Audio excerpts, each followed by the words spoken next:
como Radio UH Valdivia en Instagram y Facebook, @Radio UH en Twitter, y visita toda nuestra programación en www.radiouh.cl.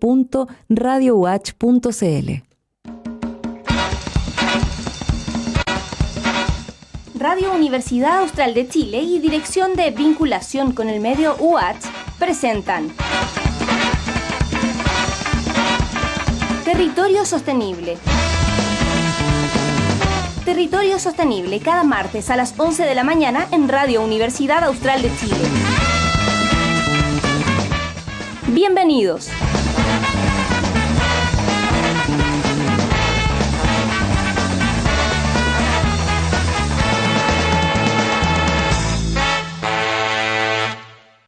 Hola, hola. Buenas tardes ya. Pasado el mediodía aquí en Radio Universidad Austral de Chile. Territorios Sostenibles nos convoca. Y tenemos que partir esta edición con una noticia que por ningún motivo es mala, al contrario, es muy destacable porque finalmente, pero no va a estar con nosotros Pablo Díaz porque está en proceso de tomar el viaje que lo llevará hacia su nueva universidad, su espacio formativo, por allá por Barcelona. Así es que esperamos que todo vaya bien con el viaje. Hoy está viajando a Santiago y luego ya tendrá que esperar con todas las vicisitudes tradicionales de la pandemia. Que los vuelos no se retrasen y todo aquello. Pero están con nosotros de todos modos Henry Azurmendi y Ricardo Millán. Y no son premio Consuelo, por supuesto, son titulares absolutos. Así se dice en el fútbol, titular absoluto. Están en la nómina, siempre, permanentemente. Bienvenido, Henry, ¿cómo estás? Hola, Víctor. ¿Qué tal, Ricardo? Bien, deseándole a nuestro Pablo que tenga un muy buen viaje y ojalá que todo salga bien y que pueda instalarse lo antes posible en España y que aproveche, los mejores deseos, que aproveche ese espacio de formación. Él va a hacer un doctorado, así que muy bien, un aporte, más capital humano capacitado para cuando vuelva a la región de los ríos. Sí, que no se fugue su cerebro nomás. Ricardo Millán, ¿cómo estás? Muy bien, pues muy bien, también muy contento por el nuevo camino de Pablo. Esperamos que le vaya muy, muy bien y también muy contento de reencontrarnos. Estaba volviendo a releer el título del programa, Territorio Sostenible, entonces me hacía la pregunta, ¿por qué hace sostenible un territorio? Así que se las dejo nomás ahí como una pregunta introductoria, porque después es interesante preguntarse. Uno dice, bueno, ya hablemos de territorio sostenible. Bueno, ¿qué convierte en sostenible? Claro. A un territorio. Claro, esa pregunta la hemos hecho antes, ¿ah? O tú mismo la has hecho. Recuerdo la respuesta de Pablo Díaz, decía, hay que mirar los objetivos del milenio, ¿no? Que podría ser una vía. Claro, a nivel global hay desafíos relevantes que tienen bajada, o sea, que son perfectamente pensables territorialmente. Pero por otro lado, abre la pregunta acerca precisamente del momento que se vive, o sea, si en pandemia se puede ser sostenible, o en qué se debe ser sostenible, ¿no? Y es una discusión que pareciera que algunos están teniendo. Yo recuerdo que al inicio de la pandemia, yo creo que la primera semana de la pandemia, yo recuerdo haber mirado prensa así internacional en temas económicos y el titular que me quedó pegado fue de que esto era una oportunidad para la economía circular. Y creo que era la discusión que tenían en Holanda en ese minuto, porque había una propuesta de llevar adelante, o sea, inmediatamente, o sea, muy rápido. Empezaron yo no sé cuánto de eso, nunca más seguí la noticia, no hice la pega, digamos. Pero me imagino que hubo alguna expectativa al principio respecto de varias cosas, entre ellas esto de pensar la economía circular. Pero bueno, Henry Azurmendi. Sí, yo en vez de pensar en Holanda, en el tema de sostenibilidad de una economía, se me viene al tiro a la mente los chinos. ¿Se acuerdan cuando hablamos también del plan quinquenal de China que incluye el tema de sostenibilidad dentro de sus ejes de desarrollo? O sea, imagínate que la diferencia que podríamos tener hablando con alguien del partido, cierto, comunista de China y nosotros con nuestras ideas de sostenibilidad versus la que ellos tienen. Increíble, ¿ya? Así que no, tu pregunta, Ricardo, da para muchas reflexiones y comparaciones que uno podría hacer, ¿eh? Además, los chinos en este minuto... ¿Sabes lo que estaba pensando? Que estuve leyendo, retomando a Mariana Mazzucato, ¿no? Que probablemente es de las pensadoras interesantes para leer hoy día, al menos a la gente que nos sentimos identificados con la izquierda.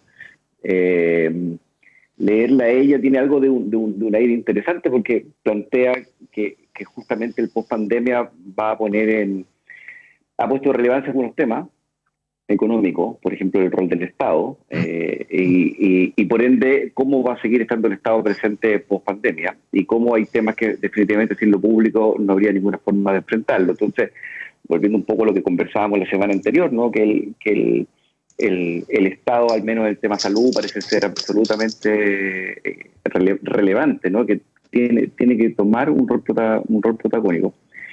Pero lo interesante que plantea Mariana Mazzucato tiene que ver con cómo además el Estado pasa a ser clave en la economía. Entonces ahí sí que ya hay una separación de perspectiva de cómo uno entiende los desarrollos económicos, ¿no? Mientras algunos dicen, mira, el Estado no tiene nada que meter en la economía, además el Estado ineficiente, el Estado es un inepto. Mariana Mazzucato dice, mira, en realidad el Estado hay que entenderlo como un Estado emprendedor, es un Estado que en realidad hoy en día, particularmente con la cantidad de recursos que está poniendo, debería condicionar esos recursos, más que a la devolución económica, al tipo de empresa y el tipo de desarrollo económico que vamos a hacer. Y me parece súper interesante esa perspectiva, decir, mira, en algún minuto nosotros teníamos, como país, teníamos una conversación que era muy de la economía tradicional, ¿no? Decíamos, hoy si vamos al rescate de la TAM, ¿se acuerdan en ese minuto cuando la TAM estaba negociando su quiebra?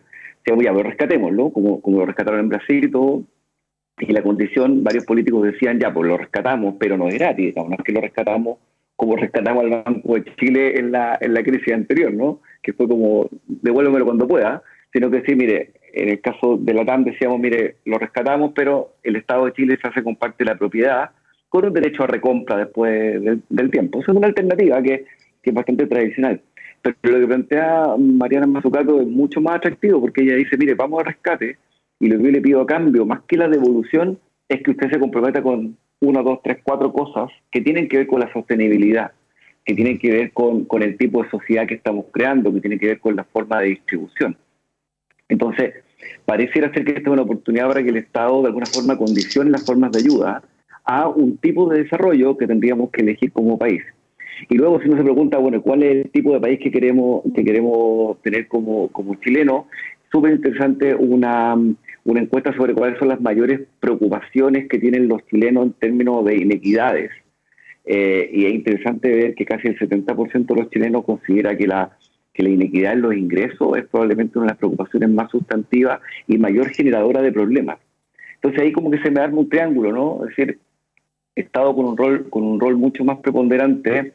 Este Estado que, si bien siempre lo podemos mejorar, no parece ser ese monstruo ineficiente que no sirve para nada, sino que más bien ha demostrado que incluso ante algunas ineptitudes de manejo político, sigue siendo un Estado que es capaz de conciliar algunos apoyos comunes, logra juntar a los funcionarios públicos, a los funcionarios de salud, y logra además hacerse cargo de algunos temas de la pandemia. Entonces aparece este Estado con más protagonismo. Esta propuesta que el Estado además de alguna forma siente líneas de la forma de desarrollo, sea mucho más protagonista en el desarrollo económico, y con la última pata que es, bueno, cuáles son las inquietudes que estamos teniendo los chilenos y chilenas en este minuto, que están ligados a la inequidad. Entonces, yo creo que es un momento muy, muy, muy interesante para pensarlo así, para romper probablemente esos como baches ideológicos que alguna gente tiene, que dice, no, el Estado no puede estar en nada, y más bien decir, bueno, ¿cuál podría ser el nuevo rol del Estado, dado que la pandemia nos está generando este tipo de enseñanza? Apunte entonces importante, ya hay una entrevista antigua en CIPER Chile, de hecho, a Mariana Mazzucato, Y, y bueno, además ha circulado los libros y ello, ¿no? Ya nos puedes comentar un poco más, Ricardo, acerca de ella. Henry Azurmendi. Sí, el libro ese yo de hecho lo tengo dentro de la bibliografía que le entrego como anexa a mis alumnos en el curso de economía. ¿No? El Estado Emprendedor creo que se llama, ¿no, Ricardo? Sí. Sí. Ahora, interesante ese concepto, porque claro, cuando uno comienza a discutir, la otra vez tuvimos cierto acá una conversa también de este tema respecto a cuáles son las funciones o el rol del Estado en la economía, ¿cierto? Y cómo el Estado puede intervenir hoy día en el marco actual que tenemos de esta economía social de mercado, más o menos cargada al Estado o más o menos cargada a lo social. Ahí está la discusión. Pero esta misma autora habla de las funciones básicas que cumple el Estado en la economía, que es un Estado regulador, un Estado productor, ¿cierto? O un Estado proveedor, en este caso, ¿ya? Y allí es donde comienzan las diferencias y se hacen análisis súper interesantes. Yo he leído, ¿cierto?, algunos de los análisis que ella ha hecho. Hizo un análisis súper interesante de que, no sé, por ejemplo, usa el caso de Rusia y de la inversión que se hizo en Rusia para el tema de la ciencia y la tecnología y todo el tema de investigación nuclear y el tema de aeroespacial. Y también usa ejemplos chilenos, usa Chile el caso de la Corfo, ¿cierto?, como un caso de, entre comillas, de un Estado emprendedor.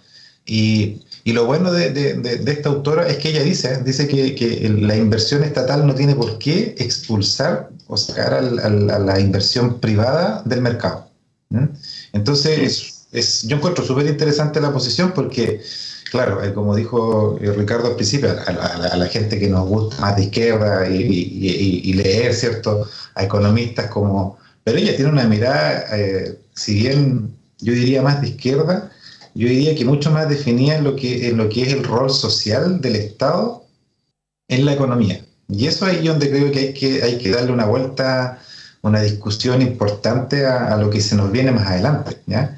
Y obviamente ese rol social, para volver al título del programa, no puede dejar fuera el tema de la sostenibilidad, medio ambiente, equidad y los temas que estamos hablando, pero me parece súper interesante el concepto de cómo nosotros, el rol que vemos al Estado en la economía, y si ese rol, ¿cierto?, cómo se complementa, ¿cierto?, y se mejora, si es al final del día lo que nosotros queremos hoy día, y cómo se mejora con esta intervención que tiene el mercado, ¿cierto?, perdón, la empresa privada en el mercado, y en la generación, ¿cierto?, de bienestar, de dar respuesta a las necesidades que tenemos hoy día como sociedad, necesidades que siempre son más grandes, por lo general ilimitadas respecto a los recursos que tenemos para satisfacerlas.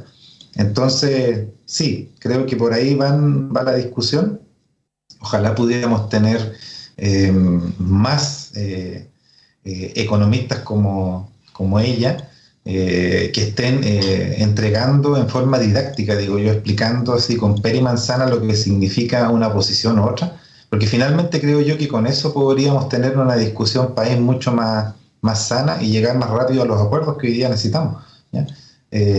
Yo lo he dicho, uno de los temas importantes hoy día es desarrollar este concepto de intervención del Estado en la economía. Si vamos a dar roles más fuertes a un Estado productor, un Estado que se encargue de producir, o le vamos a dar un rol más fuerte a un Estado regulador que finalmente tenga gallas, ¿cierto?, para hacer que se cumpla la normativa, no como gatito, como dicen por ahí, sin garras, ¿ya?, sino que darle realmente opciones para que pueda intervenir la economía, para que pueda evitar las famosas fallas de mercado, monopolio, oligopolio, costos de transacción, asimetrías de información, externalidades, que sabemos que hoy día son los grandes problemas que tenemos.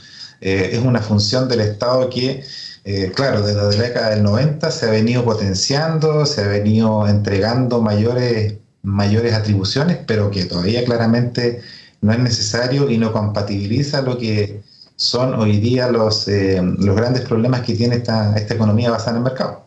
Espero no haberme excedido con el relato, don Víctor. ¿Ah? Pero fue culpa de mi colega Ricardo, que sacó un economista a la palestra, pues, ¿ya? Me hacen hablar, me hacen embalarme los temas. ¿Ah? Disculpen. No, muy claro, muy claro. Yo tomo nota nomás. Una pregunta es absolutamente espontánea. A propósito de esta conversación, la relación entre el Estado y los mercados, hay un desequilibrio, o eso se comenta en algunos casos a propósito de que los mercados son globales y los Estados no lo son, ¿no? Entonces la relación entre ellos no necesariamente es muy equilibrada, ¿no? El ejemplo actual son las vacunas.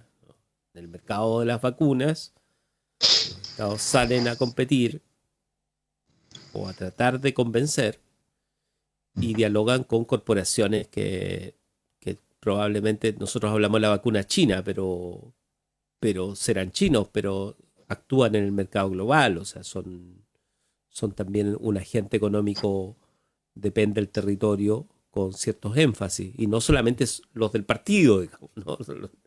Los del partido chino, ¿no? O sea, me imagino que ahí hay además las otras vacunas, ¿para qué decir, no? Las corporaciones que están detrás.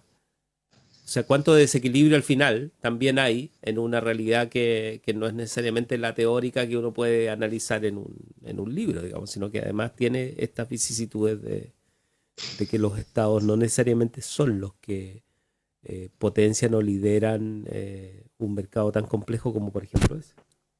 Ricardo. Claro, tú estás poniendo la conversación justo adelante donde deberíamos tenerla, y finalmente va a tener que ver con cuál va a ser la relevancia de los estados con un mercado cada vez más globalizado. Cómo se van a ir desdibujando las fronteras, probablemente no las culturales, pero las económicas, de tal manera que los estados van a tener cada vez menos incidencia podrían llegar a tener cada vez menos incidencia en la calidad de vida de las personas. Es una conversación que tiene alta complejidad. Por lo pronto, lo que sabemos que eso se viene, que es algo bastante evidente, que los proteccionismos incluso se ven feos, ¿no? Cuando la Unión Europea dijo, mire, yo le voy a dar permiso para que me visite solo aquella gente que tenga vacunas que hayan estado hechas en laboratorio europeo. No lo dijeron así, porque dijeron, en realidad, no vamos a dejar entrar gente que venga con vacunas chinas. Claro, sonaba como a un proteccionismo bien prehistórico. Uno puede creer que tiene algo de ciencia detrás de eso, que a lo mejor la vacuna Pfizer es mejor que la Sinovac o la CanSino, qué sé yo, podría ser, no digo que no, pero al menos como noticia sonaba bien prehistórico, decir que no, mire, aquí solo va a poder entrar aquella gente que se vacune con la vacuna que hicimos nosotros. Entonces es como una suerte de presión sobre el mercado mundial, ¿no? Oiga, vacúnese con Pfizer si quiere venir a Europa, y si quiere ir a China. Yo, por supuesto, pensaba que China era fantástico. Si si quería venir a China, vacúnese con Sinovac o con CanSino.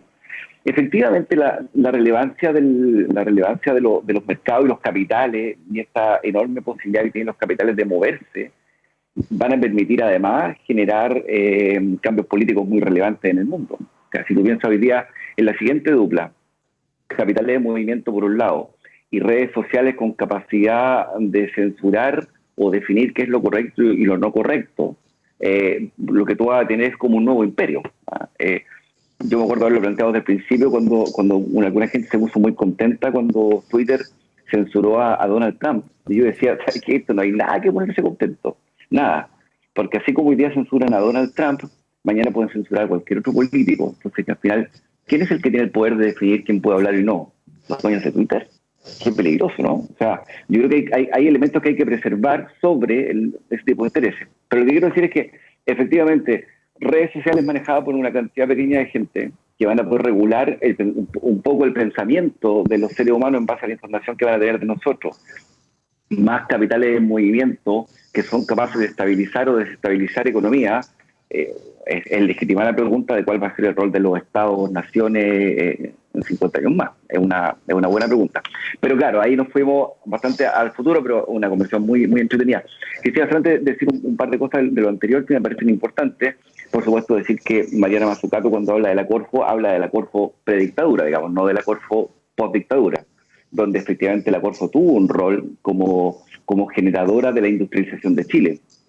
Acuérdense que la Corfo creó IANSA, creó Entel, La mayoría de las grandes empresas que nosotros conocemos fueron creadas en la época de la primera época de la Corfo y que después fueron privatizadas por la dictadura a precio irrisorio para que hoy día aparecieran todos estos nuevos dueños, entre ellos Ponce Lerú, que se quedó con Sokivich, la gente que se quedó con la generación eléctrica, lo que era Endesa en ese minuto.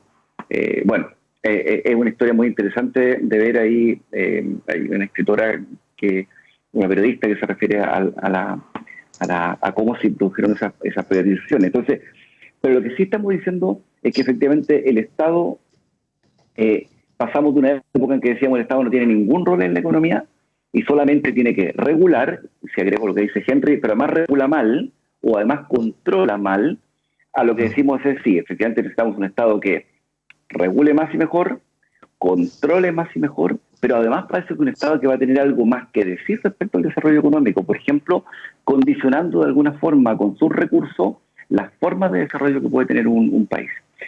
En el caso de la regulación, por supuesto que hay regulaciones que a esta altura parecen bastante evidentes. Por ejemplo, hasta cuándo se van a mantener los secretos bancarios con tanta furia, cuando efectivamente parece que levantando los secretos bancarios podríamos, por ejemplo, aplicar con mucha libertad el impuesto a los súper ricos.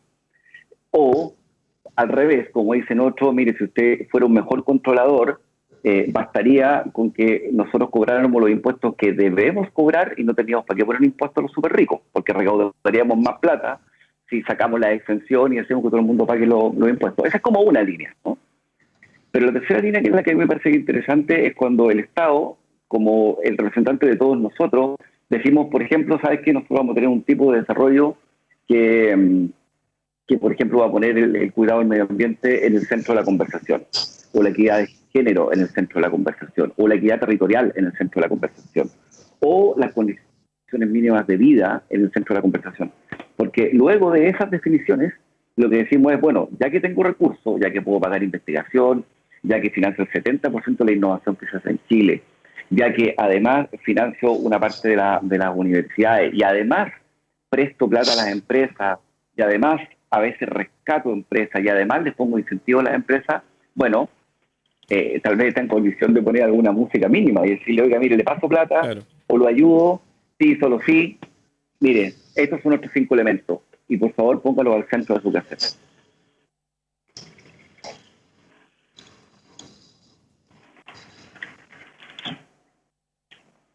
Nos quedamos en Perdimos, Víctor. Ahí sí. Ahí estoy, nos quedamos los dos solos, Henry. Hagamos el programa nosotros. ¿Qué opinas tú de la Radio Watch? No entremos en ese tema. No. Ahí volvió sí, ahí está la lucha de la cámara, no sé qué tiene, digamos. Pero bueno, lo importante es la conversación.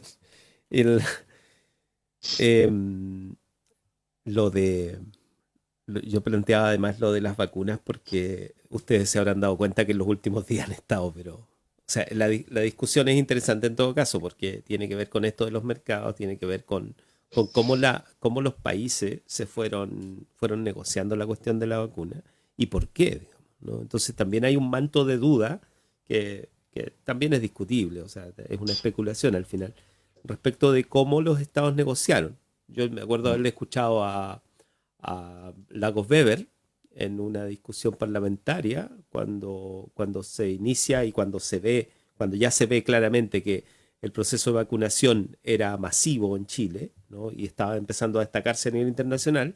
En un debate parlamentario él decía, a ver, pero esto es gracias no lo dijo así, pero al final se entendía el mensaje, digamos, esto es gracias a nosotros. Nosotros fuimos los que hablamos con los chinos antes, digamos, ¿no? Hicimos el Tratado de Libre Comercio, o sea, establecimos mecanismos de consulta que facilitaron esto. Así es que, por favor, no cuenten la mitad de la historia, una cosa así, ¿no? Entonces, y eso que de alguna manera, que pareciera ser una especie de crítica al gobierno, o por cómo lo está diciendo el gobierno, en realidad también fortalece la posición del gobierno, porque dice, bueno, o sea, el gobierno hizo uso adecuado de los mecanismos que el propio Estado desarrolló en su momento. Y eso, por lo tanto, fortalece la estrategia, digamos, ¿no? Eso ha pasado en este minuto a ponerse en el plano ya están saliendo a estas alturas, vamos como 3 vueltas en la discusión, porque ya a estas alturas están saliendo las voces a decir, no, si la vacuna china sí ayuda, porque ya hemos pasado por lo otro, digamos. Y todo eso pasó en una semana o un poquito más, digamos, ¿no? Hubo un momento en que decía, no, si parece que nos sirve mucho. Parece que estamos en el 54%, o sea, estudios de por medio y todo, digamos. Entonces, de nuevo, es la discusión acerca de cómo se negocia y de por qué se negocia la presencia de la vacuna china en algunos países en el mundo y no en otros. ¿Para qué hablar de la AstraZeneca y su periplo por Europa, digamos? Y su cuestionamiento han sido ya sacadas de varios países. Y así, o sea, los consorcios están en este minuto trabajando intensamente ya en una cuestión que, de hecho, lo he escuchado hoy nomás, que los cuestionamientos, para variar, digamos, siempre cuando hay un problema se dice lo mismo, se acusa a AstraZeneca, por ejemplo, de haber cometido errores comunicacionales, ¿no? Más que de otro tipo, ¿no?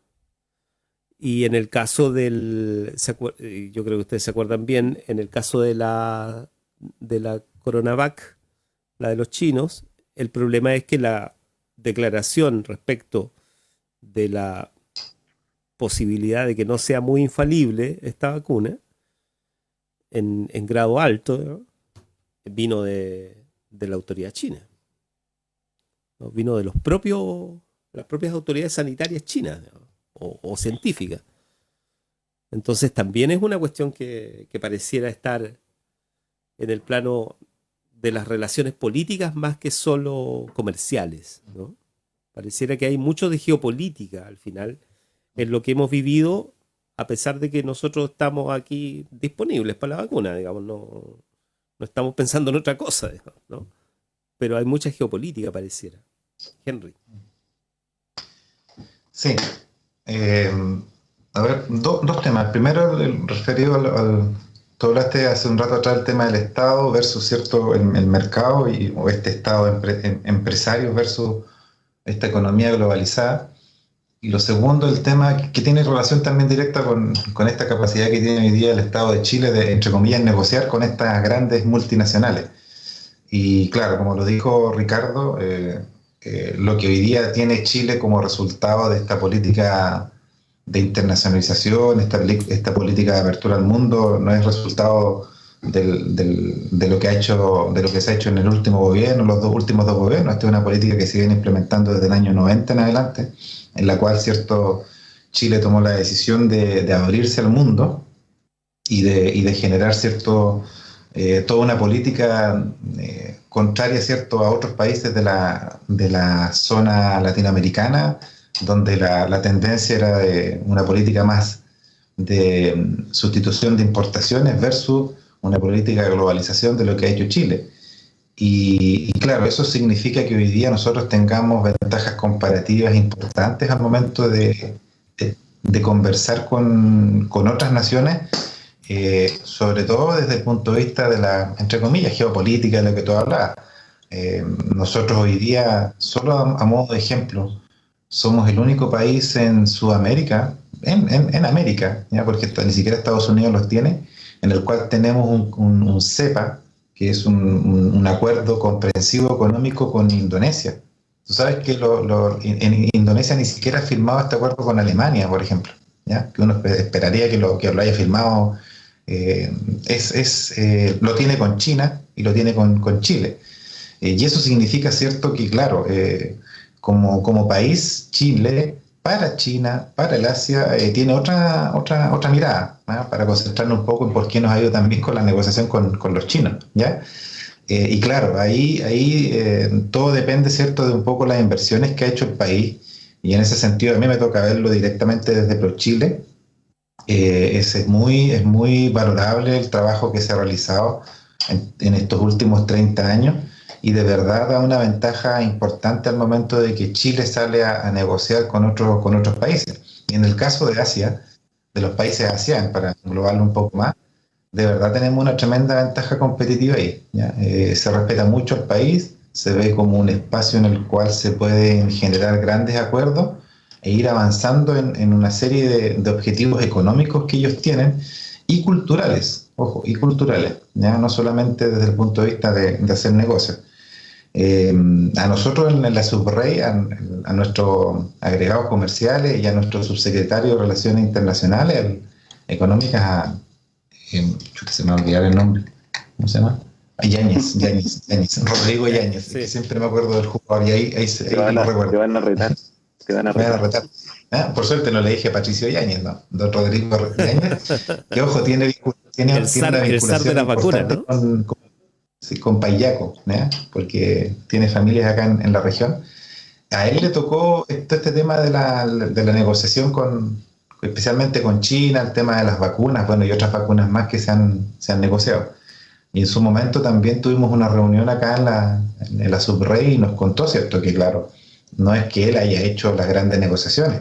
Como bien lo dijo Ricardo, esta cuestión viene de hace muchos años, hay mucha capacidad de diplomática involucrada, mucha confianza con el país, ya adquirida en los últimos 30 años, y eso, bueno, hoy día se está viendo reflejado en que somos, a nivel sudamericano, el país que ha logrado, entre comillas, generar mejores y mayores acuerdos en el tema de la vacuna, ¿ya?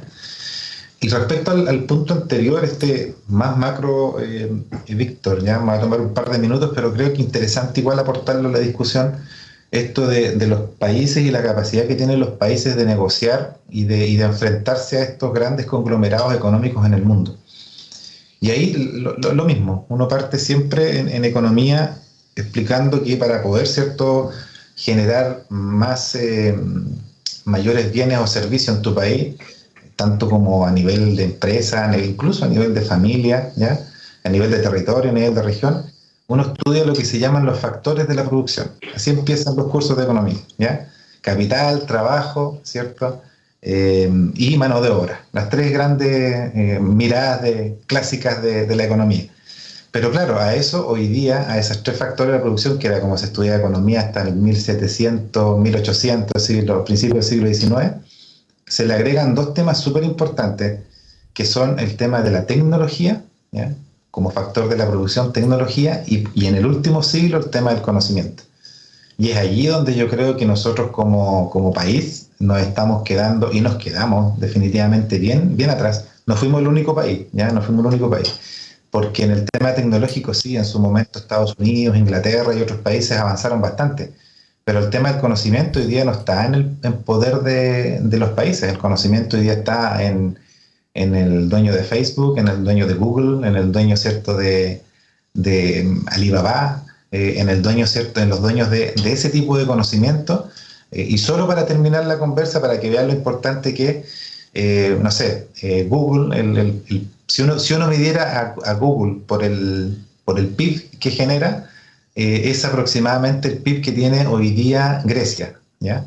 Y nosotros, como Chile, el PIB de Grecia es 5 veces más grande que el nuestro. O sea, para que vean la importancia, ¿cierto?, de ser dueños de los factores de la producción y dónde nos quedamos nosotros en ese tema. Así que hablar de un Estado que pueda, entre comillas, ser un Estado emprendedor, que pueda negociar con estos grandes conglomerados hoy día que son globalizados, de verdad es súper complicado. Entonces, igual es bueno poner esos temas en contexto, porque claro, muchas veces se pide que el Estado dé soluciones rápido a las problemáticas que tenemos en el territorio, pero también hay que entender un poco la complejidad que tiene hoy día la economía a nivel mundial y estos temas. Henry Azurmendi, que está con nosotros, Ricardo Millán. Ricardo. Sí, mientras comentábamos el tema, pensaba que en la medida que la vacuna en nuestra época, en los minutos que estábamos con el triunfalismo, que el presidente dijo que éramos los primeros del mundo y todo, la vacuna tenía hartos padres, o hartas madres, o hartos procreadores, digamos. El Parlamento dijo algo, el presidente, por supuesto, dijo que había sido él. El presidente de la SOFOFA en algún minuto dijo que ese presidente nos dijo que le faltaban un par de millones y nosotros se los pusimos al tiro.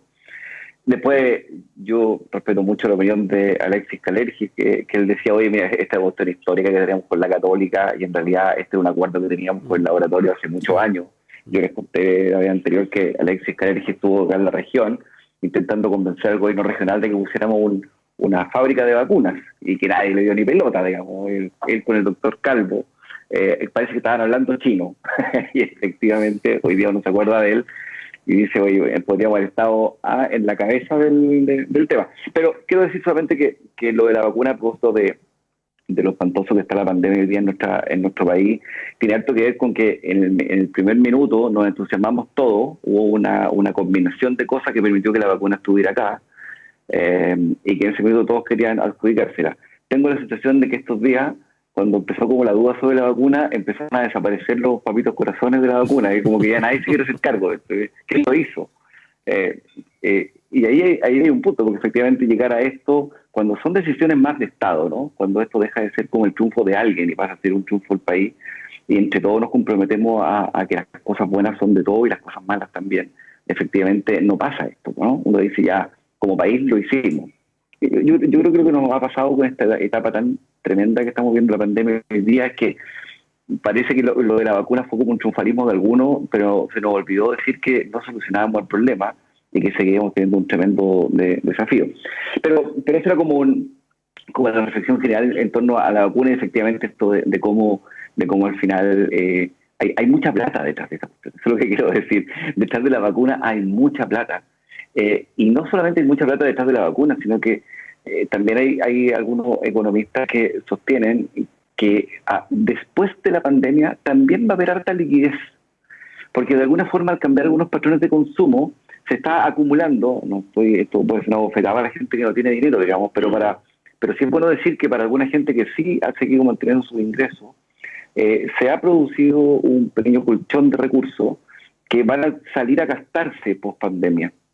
Y cuando salgan a gastarse va a haber una dinamización económica para la cual, insisto al punto inicial, creo que es importante que esa dinamización económica, más que volvernos al estado prepandemia, nos permita más bien impulsar una nueva forma de entender la economía, las relaciones sociales y también las decisiones de país.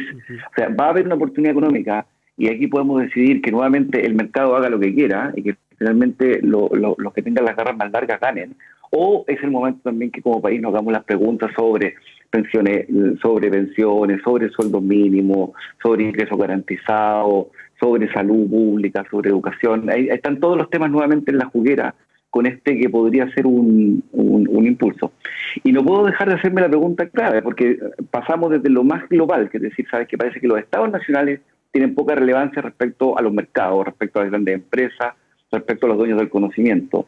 Y uno dice, bueno, entonces, ¿cuál va a ser el rol de la sociedad civil? ¿Cuál va a ser el rol de los territorios? ¿Qué nos compete nosotros como región en esto que parece ser un monstruo grande, que pisa fuerte, y que tiene por lo menos 5, 6, 7 cabezas, y que parece que uno que está ahí al final de la última uña del monstruo no tuviera nada que decir?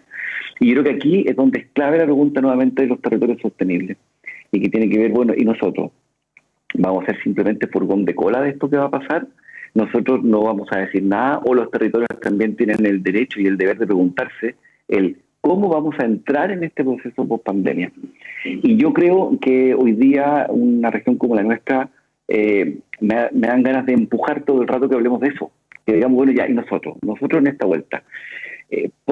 Pongo el ejemplo del tema de Alexis Calergi, porque decir, oye, tuvimos una oportunidad, alguien nos vino a decir, oye, pongamos unos laboratorios de vacuna en la región de Los Ríos. Tiene condiciones, son pocos, tiene universidades, y no le dimos pelota. Bueno, ¿qué otras oportunidades nuevas hay respecto a lo que viene? Recordando que esta es la pandemia una cosa, pero el cambio climático que es otro tema. Nosotros tenemos condiciones extraordinarias para poder vender servicios ecosistémicos, por ejemplo. Luego, hay temas cruciales como el tema de los humedales, que son temas que tienen que ver con la biodiversidad y eso va a tener que ver con la economía. Está el tema del agua. Entonces, me dan ganas de decir, sí, hay un monstruo global que es rudo, que es grandote, pero al mismo tiempo yo creo que hoy día es la tremenda oportunidad que también los territorios, la sociedad civil, pensaba en los funcionarios de la salud, ¿no? Que uno decía, estaba hablando de los grandes conglomerados de laboratorio en el mundo, pero pensaba en la gente que trabaja en los hospitales, que está ahí. Ellos también tienen cosas que decir, ¿no? Respecto a cómo vamos a construir lo que viene. Yo creo que si hay una conversación que hoy día es muy importante, es antes que lo global nos coma, es cómo lo local vuelve a tener relevancia y cómo nos damos cuenta que al final del día es ahí donde nos jugamos un poco la calidad de vida y nos jugamos también los cambios en el mundo. Ricardo Millán está con nosotros en Territorio Sostenible junto a Henry Surmendi. Nos quedan algunos minutos, Henry. Sí, yo solo para agregarle más pelos a la sopa a lo que plantea Ricardo y lo que hemos conversado hoy. Claro, es complicado el tema de cómo uno mira, ¿cierto?, el rol de los estados en esta economía globalizada, pero también uno tiene que ir viendo cómo se están moviendo los países que lideran hoy día el mundo y lo están haciendo. O sea, y hay dos miradas muy similares, pero a la vez muy distintas en el fondo de cómo están haciendo las cosas. Yo lo decía al principio, ¿cierto? Insinuaba, ¿cierto?, que habíamos conversado acá el tema de China. Y para mí el tema de China es súper relevante e importante de lo que puede pasar en este post-pandemia, de lo que se nos viene, ¿ya? En China, los factores de la producción, ¿ya?, lo que hablábamos al principio, capital, tierra, trabajo, tecnología y ahora conocimiento, los factores de la producción en China son chinos, son del Estado, ¿ya? Lo que pasa es que el Estado regula esos factores, ¿cierto? Pero la propiedad es una propiedad del Estado estatal versus lo que sucede, vamos al otro extremo, en Estados Unidos, donde los mismos factores son de propiedad completamente privada. Claro, el Estado ahí interviene en la economía, en ambos casos, con dos miradas completamente distintas, ¿ya? Mirar desde el punto de vista de la propiedad de estos factores de la producción. Y es allí donde se están produciendo hoy día, creo yo, se van a producir los cambios. China está diciendo, mira, yo voy a hacer el tema de la sustentabilidad, economía circular, me voy a preocupar, ¿cierto?, de potenciar el consumo interno. Son 1.200 millones de habitantes. Ya los últimos 30 años nos preocupamos de las exportaciones, ahora me voy a preocupar, ¿cierto?, del consumo interno, voy a preocuparme de tener una clase media mucho más desarrollada, con mucho más acceso a bienes y servicios. Y en el caso de Estados Unidos la mirada todavía es distinta, más encima con cambio de gobierno, con cambio, ¿cierto?, de administración, donde ellos quieren volver a tener una mirada, ¿cierto?, de participación importante a nivel multilateral, etcétera, retomando, ¿cierto?, los conceptos de sustentabilidad, etcétera, y dejando atrás, ¿cierto?, otros conceptos más de proteccionismo. Entonces, igual el escenario mundial se viene post pandemia bastante complejo. Y para terminarlo, solo a nivel local, lo que yo diría, estimado Ricardo y Víctor, es el tema de la logística, ¿ya? La logística internacional, este tema de cómo nosotros estamos vinculados al mundo. Yo creo que debería ser uno de los grandes temas que nosotros como Chile deberíamos analizar. En el caso de la región de los ríos, hoy día nos hemos dado cuenta que ante una situación como esta somos súper vulnerables desde el punto de vista de la infraestructura, la logística, la conectividad, y que nuestras empresas puedan subsistir ante una situación como esta. Creo que de ahí deberíamos tomar yo estoy hablando solamente del punto de vista, ¿cierto?, empresarial o desarrollo de las empresas, pero yo creo que tenemos que tomar muchas lecciones a nivel regional de lo que ha pasado. Indudablemente hoy día nosotros, esta región, no sé, yo lo digo porque claro, estoy aquí en Chile y me toca ver el tema de comercio exterior, pero esta región en gran parte se ha logrado sostener en los últimos 10, 12 meses gracias a que empresas regionales que logran exportar han logrado mantener su cadena de comercialización y su participación en el mercado en una forma importante. Indudablemente el consumo interno ha favorecido bastante que mantengamos la cadena productiva funcionando, pero esos temas para mí son súper importantes de colocar, ¿cierto?, en la palestra y en esta mirada, ¿cierto?, de post-pandemia que tenemos que darle, aprovechando que ahora finalmente, al parecer, estimado Ricardo, no sé, ahí me puedes ayudar, vamos a tener una actualización de la estrategia regional de desarrollo en la cual vamos a poder participar. Al menos yo sé que en la política de fomento de industria estos temas se han discutido, pero bueno, hay que incorporarla a la estrategia porque ya ahí lleva, ¿cierto?, un componente más social y también un componente participativo importante. Eso. Henry Surmendi. Ricardo Millán.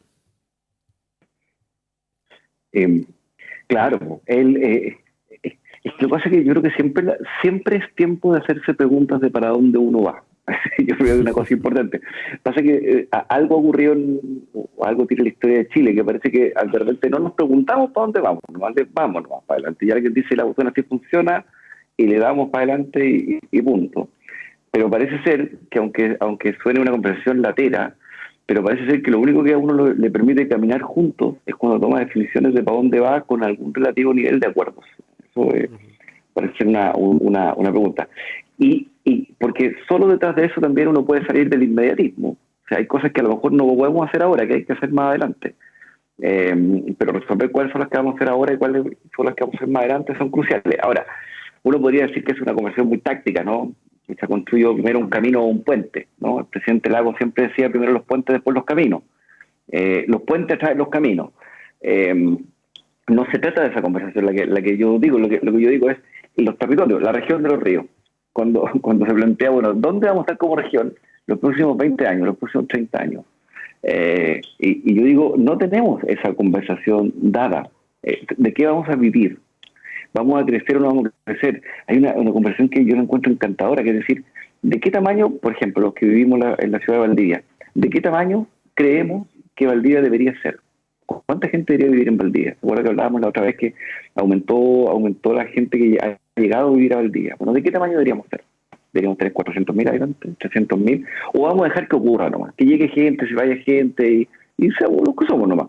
Es distinto cuando uno diseña y dice, ya mira, 400.000, porque 400.000 me genera diversidad, me genera posibilidades, bueno, y tampoco podemos crecer mucho más fuera de la actual circunferencia que tiene la ciudad, qué sé yo, uno toma definiciones. Y en lo económico, y aquí es a lo que quiero ir, es decir, el gobierno regional, que además va a tener un gobernador electo y todo, que maneja una cantidad pequeña de recursos, ¿no? Son 50.000 millones, 52.000 millones de pesos. Si bien no es mucho, es distinto que un gobierno regional diga, sabes que cada peso que ponga me va a generar, además de la obra exacta que estoy generando, me va a generar esto otro que es lo que yo busco, ¿no? Por ejemplo, que dijera, mira, yo cada peso que ponga tiene que generarme dinámica económica, no solo consumo, sino que dinámica económica. ¿Cómo se logra eso? Mire, ¿sabe lo que hace? Que usted tiene que comprarle a proveedores locales.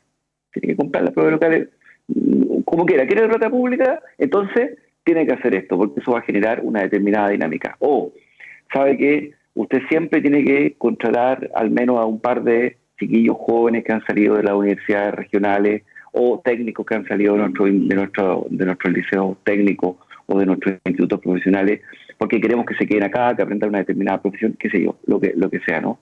Pero cuando uno lo resuelve, cambian las cosas, porque uno va diciendo, bueno, estamos orientados hacia alguna parte.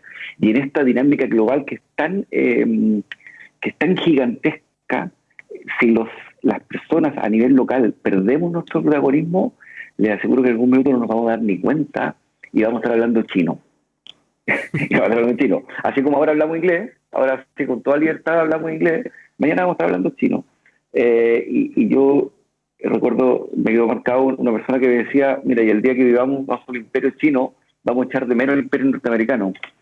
Y a mí me da, más allá de la anécdota de cuál de los dos es mejor o peor, lo que quiero decir es que es muy tremendo cuando la vida te lleva a algún lado y los territorios dejan de ser protagonistas de lo que están viviendo. Uh-huh. Bueno, ahí hay otra pequeña arista, ¿no? Que es quizás la más grande de todas, digamos. Que es cómo vivimos nosotros al final, ¿no? O sea, como hasta dónde llevas a la práctica ciertas cosas que uno discute en los conceptos. Y en el caso de la política local, aún más. O sea, Ricardo ha insistido varias veces en que la discusión de las candidaturas a la gobernación regional no han tenido el fondo, ¿no? No han tenido la espesura, digamos, ¿no? Bueno, y la de los alcaldes. O sea, claro, si empezamos porque para esto sería necesario y sería fundamental para lo que acaba de decir Ricardo, es que haya una reflexión a nivel de los municipios al respecto. Porque si no, el municipio se te transforma en un problema, ¿no? Y en general los municipios son la sumatoria de sus propios problemas, ¿no? Entonces la gestión muchas veces local de los gobiernos locales, entre comillas, es administrar la pobreza, digamos, ¿no? Administrar las necesidades y la falta de recursos. excepto en dos o tres, digamos, ¿no? En el país, ¿no? Entonces, en esas condiciones, no tenemos fondo tampoco en nuestros gobiernos locales ni en nuestra... Y eso adelanta lo que va a suceder el día después de las elecciones, para no ponerle fecha. O sea, hasta dónde vamos a mirar con cierto grado de optimismo los que no estemos arriba del podium, digamos, ¿no? Celebrando y saltando. Porque va a depender también un poco de la capacidad que haya en eso, no en esos equipos que ganen, sino en esos municipios. Además, porque nuestra discusión económica local no pasa más allá del consumo ni de lo, además de nuevo de lo mismo, ¿no? De los abusos, de los problemas surgidos del propio consumo, ¿no? Es como si no hubiera otras cosas que resolver. Estamos preocupados exclusivamente de aplicar 2 o 3 normas administrativas para que todos estemos relativamente tranquilos de que no se nos está abusando cada vez que se nos cobra algo. Pero no tenemos otra cosa más que preocuparnos o de qué discutir cuando hablamos de economías locales o de lo que vive las familias, digamos, la economía local. Henry Zunmendi, los últimos minutos. Sí. Si quieres, la próxima semana partimos con el tema municipal y oportunidades, pues. Le podemos colocar oportunidades de confluir hacia... Yo creo que hay oportunidades con el tema de los gobernadores regionales, ¿eh? Al ser los dos, tener un poder político importante y relevante, yo creo que va a haber ahí debería haber un círculo virtuoso que se debería ir generando. Ya Ricardo le ha tocado, ¿cierto? Y lo hemos visto. El tema de ser elegido alcalde muchas veces da mucha más libertad desde el punto de vista del accionar, si uno quiere decirlo así, de la doctrina política partidista. Los alcaldes adquieren un poder local importante, y eso, si se suma, creo yo, esto es mi apreciación, si se suma, ¿cierto?, al poder que van a adquirir los nuevos gobernadores o gobernadoras, va a ser un escenario interesante desde el punto de vista de las competencias que van a adquirir ambos, si hacen sinergia. Si no hay sinergia, obviamente ahí va a perder el territorio. Pero ese es un tema que podemos conversar la semana. Yo, solamente, Víctor, obviamente yo, para justificar, ¿cierto?, mi invitación como representante de ProChile, ustedes saben que siempre paso mis avisitos económicos, y aprovechando el espacio de la radio también, porque sé que hay mucha gente de las industrias creativas que nos escucha, yo quería hacer una visita. Tenemos un Chile Connected, una convocatoria virtual que estamos abriendo, estimado Víctor, para que me ayude en la difusión, en los sectores de animación, documentales, música y videojuegos, ¿ya? Para los mercados de Canadá, México y Estados Unidos. Ustedes saben lo que nosotros hacemos, juntamos la oferta con la demanda, entonces invitamos a las empresas de las industrias creativas de estos sectores a que se postulen a este Chile Connected con Norteamérica. Tenemos 20 cupos a nivel nacional, van a ser espacios de negociación directo con posibles ciertos compradores de nuestros productos en estos mercados, que ustedes ya saben, tenemos algunas experiencias interesantes y no menores. Así que está abierta la convocatoria, la gente que trabaja con nosotros, nuestros beneficiarios lo saben, todo es a través de la página web. Obviamente todo esto va a ser en un formato virtual, pero creo que es una oportunidad interesante y quería aprovechar el espacio, don Víctor, para difundir este instrumento que abrimos ahora, esta convocatoria.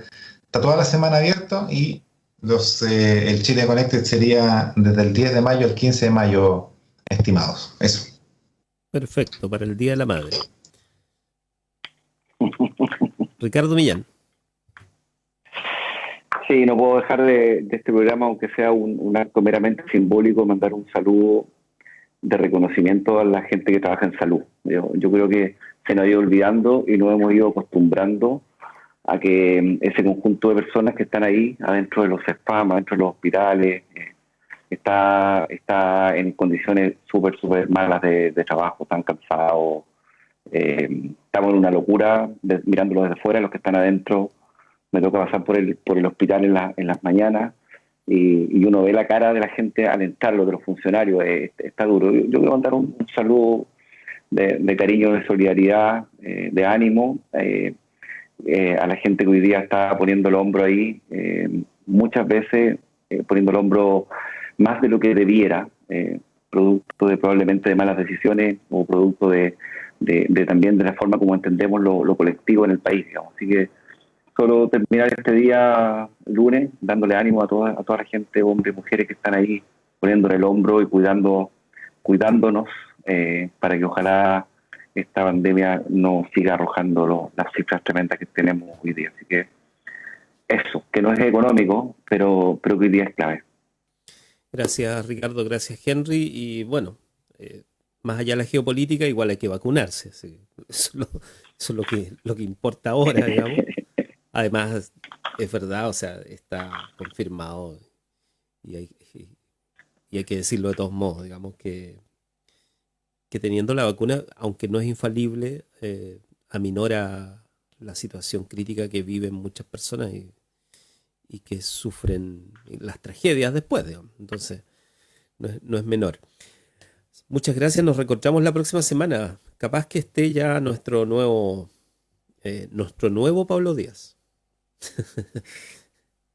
Nos vemos. Chao, chao. Vale, muy bien. Chao, chao. Buena semana. Que estén bien. Radio Universidad Austral de Chile y Dirección de Vinculación con el Medio UACH presentó Territorio Sostenible.